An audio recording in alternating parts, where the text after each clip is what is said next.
sejarah kelam bagi tim program Jejak Petualang. Bermula saat tim Jejak Petualang melakukan tugas peliputan ekspedisi Papua menuju ke kampung Agat. Tim itu ada 5 orang ya, 5 orang sama 3 motoris yang jaga sama yang dia melihat ke depan. Di belakangnya motoris tuh ada kameramen kita yang namanya Bagus Dwi. Nah dia sendirian duduknya. Kemudian di row yang keduanya itu ada Mas Wendy sebagai asisten produser dan kameramen utama Budi Kurniawan. Dan aku yang paling terakhir duduk berdua sama produser Dodi Johanjaya dan aku. Jadi udah mah panik bekas hantaman ombak yang pertama kan, lagi nguras air buat dibuang kan dari perahu kan. Ini pas lagi panik aja dihantam lagi ombak yang kedua sampai perahu longboat itu balik.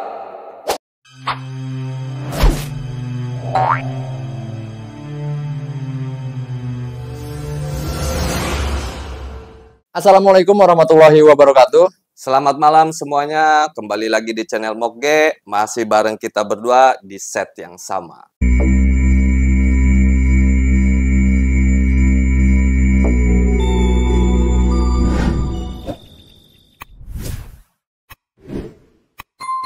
Lo masih nontonin program Jejak Petualang nggak? Wah udah enggak anjir, udah enggak. Enggak Tapi pernah. dulu gue pernah nonton sesekali mah, tapi nggak ngikutin. Oh, gitu. Kalau gue mah nontonin terus sih dulu. Sekarang aja udah enggak, udah jarang nonton TV juga sekarang. Iya sih, sama. Nah, jadi kemarin tuh gue liat di medsos tuh rame tuh, Rik. Soal? Ya program Jejak Petualang ini, soalnya dulu kan pernah ada kejadian yang kru dari Jejak Petualangan ini hilang. Gue nggak nyimak tuh. Emang nggak tahu loh. Nggak tahu gue. Lagi rame padahal di medsos tuh lagi sekarang ini lagi viral lagi. Nggak muncul di beranda gue. Lo ngeliatinnya beranda-beranda ini sih, cewek-cewek seksi terus dia ngeliatinnya. Jadi Argoy. iya, jadi direkomendasiin sama medsosnya tuh selalu itu. Anjir dah. Emang gimana sih cerita kronologisnya? Nah, sebelum gua ceritain nih, Hmm. takutnya ada yang belum tahu Oke. program Jejak Petualang itu program apa. Hmm. Nah, gua sambil baca nggak apa-apa ya. Silakan. Nah. santai aja. Jadi Jejak Petualang itu salah satu program TV yang mengajak pemirsanya menjelajahi alam dan budaya di seluruh penjuru tanah air. Program ini tuh tayang perdana pada tahun 2003 di salah satu TV swasta yaitu TV7. Lo inget nggak TV7? Tahu dulu. Tahu kan? Tahu. Yang dulu mah sering muterin kartun. Oh ya kartun. Ya kan? Kalau sekarang itu dikenalnya dengan Trans 7. Ya. Ya kan? Nah, Jejak Petualang juga hadir sebagai program TV magazine pertama di Indonesia yang menangkap aktivitas outdoor dan adventure, dan sampai saat ini programnya masih ada, Rik. Itu tayangnya di setiap hari Senin dan Rabu jam 2 siang. Wih, masih ada itu ya? Sampai sekarang? Masih. Ini makanya gue kemarin baca-baca lagi, oh masih ada. Gue juga baru tahu kalau acaranya masih tayang sampai sekarang gitu loh. 20 tahunan itu kan. Iya, luar biasa banget ya bertahan 20 tahun. Iya, makanya hebat juga sih. Hmm. Jadi kejadiannya tuh tahun 2006. Nah, tim Jejak Petualang nih ngerencanain untuk bikin ekspedisi Papua, Rik. Oke. Waktu itu ya. Nah, akhirnya mereka TV7 nih ngirimin tim yang beranggotakan 5 orang. Akhirnya TV7 ngeberangkatin 5 orang anggota di tim Jejak Petualang untuk ekspedisi Papua itu, Rik. Nah, anggotanya itu terdiri dari Pak Dodi Johanjaya sebagai produser.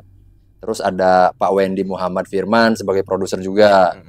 Terus ada Budi Kurniawan sebagai kameramen 1 nih, dan ada juga Pak Bagus Dwi sebagai kameramen 2 dan satu hostnya Medina Kamil. Siapa sih yang nggak kenal Kamil ya kan? Terus gimana sih ceritanya? Nah, jadi gini kronologi awalnya tuh. Jadi tahun 2006 itu, Rik, tepatnya bulan April ya. 22 kru TV7 tuh dari 3 program TV yang berbeda tuh kan, Petualangan Liar, Petualangan Bahari sama Jejak Petualang. Itu mereka berangkat ke Papua naik kapal pinisi selama 26 hari, Rik. Lama banget ya. Iya. Nah, setibanya di sana mereka tuh langsung kegiatan ekspedisi di Raja Ampat. Oke. Jadi ini masih bareng-bareng nih mereka nih bertiga nih. 3 program. 3 tim ini ya kan. Nah, kebetulan dari 3 tim ini juga kan ekspedisinya tuh beda-beda ya, goalsnya lah ya. Mau nyari apa, yang ini nyari apa, yang itu ngeliput apa gitu kan. Nah, akhirnya mereka berpencar tuh, Rick. Nah, berpencar itu ada yang ke Timika, ada yang ke Tanjung Cendrawasih, dan ada yang ke Manokwari. Oke. Nah, tim Jejak Petualang ini itu pergi ke Timika. Timika di Papua. Di Timika. Nah, mereka kan bertugas sama ngeliput ke daerah Merauke. Nah, sampainya di Merauke nih tim Jejak Petualang langsung melanjutin ke daerah Agat. Ke daerah Agat itu yang ada di Kabupaten Asmat, Papua. Nah, setelah tim JP masuk ke pedalaman Papua nih, Rick, untuk ngeliat atau ngeliput suku Korowai Citak. Suku Korowai Citak sini, sorry. Suku Korowai Citak, suku yang tinggal di atas pohon. Ya lo dulu sih sering lihat programnya sih yang kalau di Papua kan suka ada yang tinggal di atas pohon tuh. Iya. Nah, itu. Nah, sama suku pedalaman Asmat yang pinter mahat patung sama nari di atas perahu. Waktu itu Jejak Petualang tuh, Rick. Iya. Nah, gue mau bahas Medina Kamil nih. Medina Kamil ini host baru, Rick, sebetulnya. Iya. Ngegantiin Riani Jangkaru, tahu kan lo? Iya. Nah, Riani Jangkaru kalau nggak salah lagi hamil deh itu, makanya digantiin Medina Kamil waktu itu hostnya. Nah, setelah ngeliput di sana, pokoknya mereka ini udah beres ngeliput dan selesai lah ya. Produksinya selesai lah di Papua itu. Mereka beres-beres buat balik kan. Nah, pas mereka beres-beres buat balik itu, untuk balik ke Timika itu dari Agat itu, Rick, ada 3 opsi transportasi. Ada kapal terbang, pesawat, ada kapal laut, sama kapal kecil, longboat gitu. Yang kecil itu ya? Ya, yang ukuran 12 meter gitu. Ya. Nah, jadi kalau naik kapal atau naik pesawat itu udah nggak mungkin. Kenapa? Karena jadwalnya tuh seminggu sekali dan itu pun udah penuh. Nah, kalau naik kapal laut itu tuh nggak pasti juga loh waktu itu. Maksudnya kapal laut tuh bakal datang ke Agat tuh nggak pasti juga gitu. Nggak tentu ya? Nggak tentu. Jadi bingung lah waktu itu kan tim Jejak Petualang balik naik apa nih gitu loh. Kita balik ke Timika naik apa nih gitu loh. Nah, akhirnya mereka ngambil opsi yang ketiga, naik longboat. Nah, sebelum mereka mutusin buat naik longboat tuh, tim Jejak Petualang tuh nanya-nanya dulu, Rick, aman nggak nih gitu loh. Ya, sedangkan masalahnya lo mau balik ke Timika yang notabene perjalanan jauh naik kapal kecil gitu kan. Berapa jam itu? Yang gua baca sih itu sekitar 12 jam itu dari Agat ya. Dari Agat ke Timika gitu loh. 12 jam naik longboat, naik kapal kecil gitu loh. Makanya mereka cari tahu dulu lah gitu kan. Aman nggak nih gitu loh. Maksudnya mana? Akhirnya setelah mereka cari tahu, dapatlah salah satu operator ya, pemilik kapal loh longboat itu. Namanya Pak Alek itu, yang terkenal juga udah terkenal di Pelabuhan Agat itu bahwa longboat dia tuh ya termasuk aman lah gitu loh. Yang paling recommended lah di situlah. Karena selain nyediain penampung juga bawa mesin 3, Rick. Di longboat itu ya takutnya kan dia perahunya tuh ada mesinnya mati gitu kan, dia nggak ngebetulin langsung ganti gitu. Nah, setelah mereka mutusin buat naik longboat ke Timika itu, Rick, akhirnya hari H nih mereka balik nih. Itu tepatnya tuh hari Selasa tanggal 6 Juni tahun 2006. Waktu itu persiapan ya intinya dalam segi teknis longboat tuh udah oke lah ya. Terus cuaca juga bagus ya, meskipun waktu itu agak-agak mendung dikit tapi aman lah. Menurut yang punya kapal aman, kita bisa berangkat itu pulang gitu kan. Oke lah, akhirnya semua kru naik ke perahu longboat itu sama 3 kru kapal longboat itu, Rick. Karyawannya yang punya Pak Alek itu. Pak Alek ini karyawannya. Nah, oke lah, awal-awal tuh nggak ada apa-apa tuh. Setelah 2 jam perjalanan, ya setelah intinya 2 jam meninggalkan Pelabuhan Agat tuh, yang mau ke Timika tuh, tepatnya jam 10, itu ombak udah mulai riuk ombak udah mulai nggak enak tuh gitu kan. Riuk ombak udah mulai nggak enak, angin juga udah mulai agak gede gitu kan. Sampai-sampai itu longboat itu kemasukan air, pas perjalanan mau ke Timika itu. Karena kan yang waktu perjalanan awal yang kita mau ke tim jejak petualang mau berangkat dari Pelabuhan Agat itu kan, itu cuaca kan masih bagus kan. Nah, jadi setelah 2 jam perjalanan cuacanya udah nggak beres tuh. Ya ombaknya makin gede gitu loh, terus angin juga makin nggak karuan. Sampai-sampai banyak air laut yang masuk ke longboat itu. Nah akhirnya bareng-bareng lah tuh tim jejak petualang sama kru kapal itu 3 itulah. Ya gue panggilnya operator kapal ya. Tuh nguras lah, dikuras. Maksudnya ngeluarin air dari longboat itu, keluarin. Nah pas lagi narik pas lagi nguras perahu, tiba-tiba ada ombak gede Rik, ngantem. Itu ya intinya mereka lagi repot kan. Ya 3 kru kapal itu sama tim jejak petualang itu kan ikut ngebantuin juga kan buat ngeluarin air kan. Nah pas lagi mereka ngeluarin air, itu malah ada ombak gede yang ngantem perahunya. Sampai-sampai yang tadi airnya udah dikuras tuh, bukannya habis, malah nambah banyak. Sampai-sampai ke seperut itu Rik. Sampai seperut itu. Pada panik lah itu kan yang ada di perahu, tim jejak petualang panik. Nah pas lagi panik-paniknya itu ada ombak kedua yang ngantem perahu itu sampai kebalik. Jadi udah mah panik bekas hantaman ombak yang pertama kan, dihantam lagi ombak yang kedua sampai perahu longboat itu kebalik. Nah jadi pas perahu kebalik itu Rik, ya orang yang muncul pertama ke permukaan itu Pak Dodi Johanjaya, produsernya. Nah ada produsernya tuh yang pertama nongol lah ya. Pas perahu kebalik itu nongol ke permukaan, yang langsung dia cari teman-temannya. Yang dilihat pertama tuh Medina Kamil. Nah, akhirnya ditariklah Medina Kamil tuh. Nah pas lagi narik Medina Kamil tuh dia tuh ngelihat ada dry box. Akhirnya dia ambil dry box itu buat bahan pelampung lah ya. Bahan pelampung buat nyanggah badannya kan biar nggak tenggelam. Nah, berdua tuh akhirnya sama Medina Kamil. Setelah Pak Dodi pegangan dry box tuh sama Medina Kamil, samar-samar nggak jauh dari situ, samar-samar dia ngelihat Pak Wendy. Akhirnya ditolongin lagi lah sama Pak Wendy. Akhirnya mereka bertiga pegangan dry box itu Rik. Pegangan dry box itu. Berarti gede tuh dry box itu ya? Kecil sebetulnya. Dry box kecil. Cuman ya intinya apa aja yang bisa diraih, kebetulan ada dry box. Akhirnya dry box itulah yang menjadi bahan tumpuan mereka. Supaya nggak tenggelam di tengah laut gitu kan. Nah, mereka bertiga tuh ngelihat satu rekannya, yaitu Pak Budi, lagi megang kamera.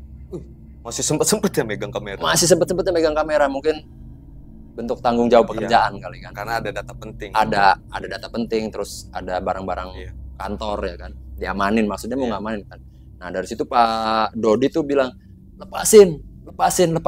Kamu kesini, lepasin. Buang semuanya, buang. Akhirnya ya dibuang tuh sama Pak Budi tuh, si kameramen ini. Akhirnya nyamperin lah tuh si Pak Budi ini ke bertiga nih, ke yang ketiga rekannya ini, yang Pak Dodi, Pak Wendy sama Medina Kamil ini kan, yang udah megangan dry box kan. Nah akhirnya Pak Budi pun nyamperin juga. Nah pas mereka mau nyamperin, orang tiga ini mau nyamperin Pak Budi, itu tiba-tiba kehajar ombak lagi Rik. Nah tapi alhamdulillahnya Pak Budi itu selamat juga Rik, maksudnya kepegang lah gitu. Bareng-bareng akhirnya mereka berempat nih. Nah pas mereka berempat itu samar-samar ya, itu ngeliat satu kameramen yang namanya Bagus Dwi itu lagi naik kapal Rik. Dari kejauhan tuh.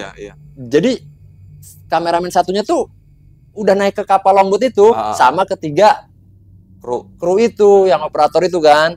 Ketiga. Akhirnya mereka berempat nih, yuk kita ke sana, samperin gitu loh. Itu lihat Bagus udah naik ke perahu. Nah, akhirnya mereka berupaya berenang lah buat nyamperin itu. Karena cuacanya juga lagi nggak bagus, ombaknya gede, nggak nyampe Rik. Akhirnya malah bukan yang deket, malah makin jauh. Jadi kayak ketarik lah. Iya. Akhirnya dari situ kepisah lah mereka. Kepisah. Itu berempat kru jejak petualang ini, yang 4 ini Rick yang megang dry box itu ke ombang-ambing itu kurang lebih 20 sampai 24 jam tengah laut itu. Cuman pakai dry box itu buat penyanggahnya itu buat jadiin pelampung. Masya Allah. Jadi setelah 20 jam terombang-ambing tengah laut itu, akhirnya itu keseret ke pulau Rick, ke salah satu pulau lah ya. Nah pulau itu nggak ada penghuninya. Nah namanya tuh Pulau 3. Ya dari situ mereka sedikit agak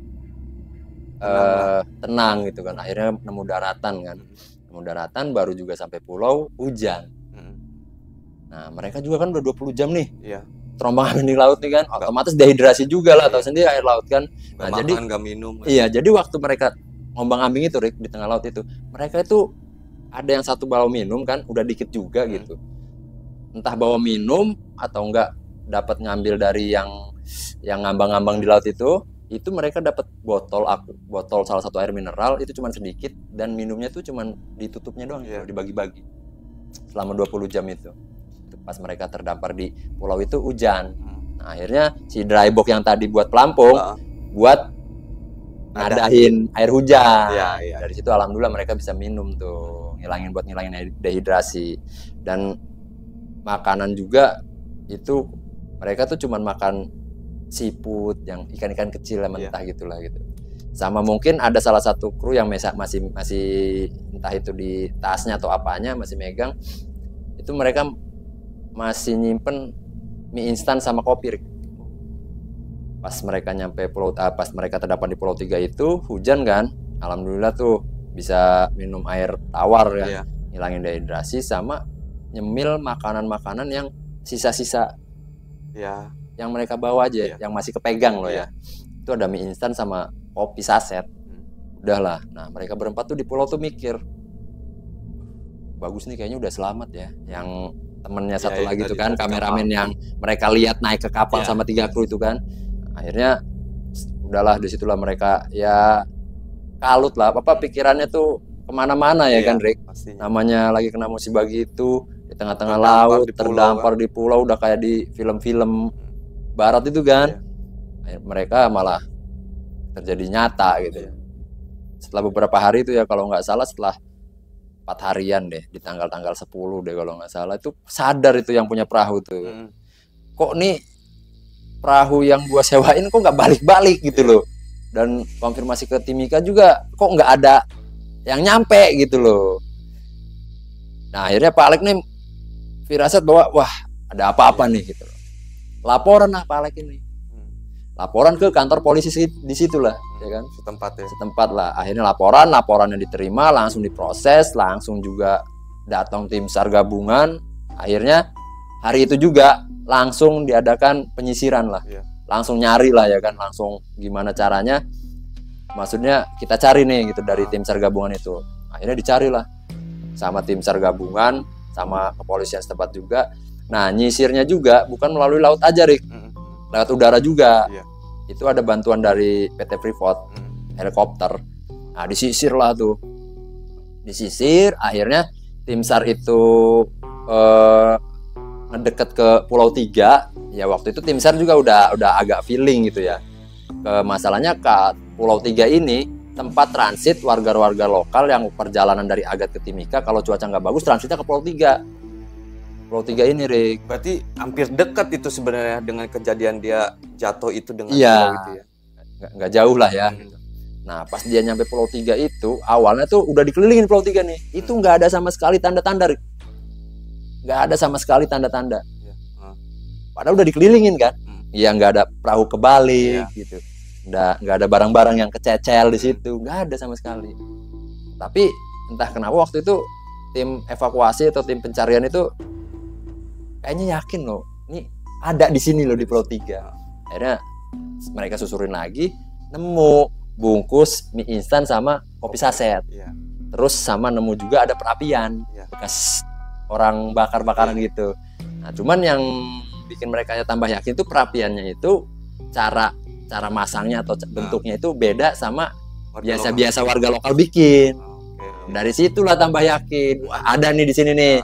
nih tim jejak Ketemu lah petualang lah ya, ketemu lah, ini kita bakal ketemu lah, entah itu dalam keadaan hidup dan ataupun Enggak. mati kan, intinya kita bisa nemuin lah gitu, ada lah di situ. Tapi akhirnya alhamdulillah ketemu lah si berempat ini nih, ya kan, Pak Dodi, Pak Budi, Wendy sama Medina Kamil. Ketemulah, udah mereka juga udah ya puji syukur gitu loh, bersyukur gitu sambil dia ada nangis-nangis di situ. Udah alhamdulillah mereka ketemu kan. Akhirnya digotong, dievakuasi masuk ke kapal. Tapi setelah mereka tim SAR itu nemuin 4 tim jejak petualang ini, itu masih tetap nyari, Rick. Itu mereka tuh nggak berhenti nyarinya, masih tetap nyari karena masih ada satu lagi kru dari jejak petualang namanya Bagus Dwi, dan 3 kru kapal karyawan Palek itu belum ketemu juga. Nah akhirnya si keempat kru jejak petualang ini aneh gitu loh, bukannya kita berempat kan lihat bahwa Bagus Dwi itu udah di kapal gitu loh sama 4 kru itu, kok malah dia yang nggak ada kabarnya gitu loh.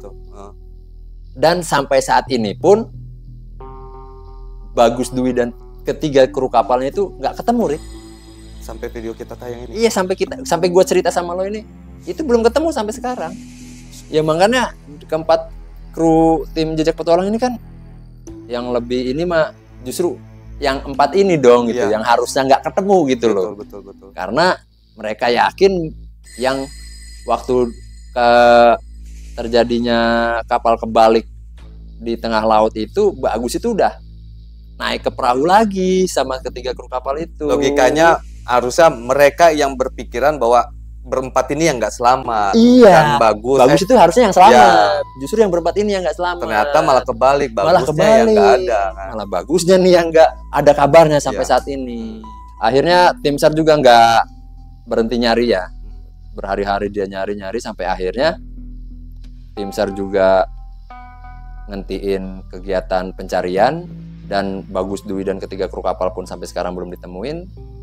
Ya masih jadi misteri sih maksudnya. Ya yang notabene yang gua baca ya, maksudnya yang gua baca kemarin-kemarin bahwa di perairan itu tuh ada juga pulau-pulau lain, Rick. Nah di salah satu pulau itu masih ada suku primitif yang masih ngejalanin kanibalisme. Ya jadi pulau 3 ini kan pulau kosong nih. Nah jadi kan bukan di laut itu bukan cuma pulau 3 gitu, ada pulau-pulau lainnya gitu. Ya mungkin agak jauhan gitu kan. Nah di salah satu pulau itu tuh ya gosipnya lah, ini mah gosipnya. Ya ini yang beredar lah, informasi yang beredar tuh ada salah satu suku primitif di Papua tuh yang kanibalisme di situ. Terus di pulau itu juga, di pesisir di pulau-pulau itu juga masih banyak pulau lagi. Nah salah satunya ada juga pulau yang jadi markas KKB itu, Rick. Masalahnya, Rick, tim SAR itu nggak nemuin perahu kebalik. Ya intinya mah bangkai-bangkai perahu gitu, alat-alat yang ngambang itu nggak nemuin, nggak ada sama sekali jejak bahwa di situ tuh pernah ada kecelakaan gitu loh. Jadi hilang aja ya? Hilang aja, nggak ada bekasnya gitu. Sampai loh. sekarang. Sampai sekarang. Tapi sekarang masih dalam pencarian lagi nggak sih? Udah enggak dong, udah 17 tahun yang lalu. Udah enggak, ya dinyatakan hilang lah gitu. Entah penyebabnya otomatis kecelakaan itu, cuman hilangnya kemana sih nggak ada yang tahu sampai sekarang. Bahkan salah satu krunya tuh, hostnya tuh Medina Kamil tuh kemarin ngepost di Instagram tuh, ayo dong balik gitu. Kan janji setelah HPD sini mau ngajakin ngopi. Sambil ngupload foto Bagus ini ya. Sedih banget, sumpah sedih banget. Ya gua kebayang itu. Aduh, kalau gua ada di posisi itu entah itu udah kayak apa, udah mikir wah gua bakal mati di sini gitu kan. Gua inget dosa segala macam. Ya, ya tapi semoga aja harapan gua dan mungkin harapan teman-teman semua juga ya, gitu. Bagus itu masih hidup sampai sekarang, masih ada. Iya, amin. Oke, sebelum gua tutup segmen kali ini, gua mau minta maaf kalau ada informasi-informasi yang salah yang tadi gua utarain, atau bahasa-bahasa yang tidak berkenan yang tadi gua utarain, gua mohon maaf. Kalau teman-teman ada yang lebih tahu, mungkin bisa komen di bawah ini ya. Di bawah di kolom komentar lah, boleh komen lah kalau ada informasi yang gua sampaikan tadi kurang tepat gitu loh. Ya, Oke, kita tutup aja Rik ya. Wassalamualaikum warahmatullahi wabarakatuh.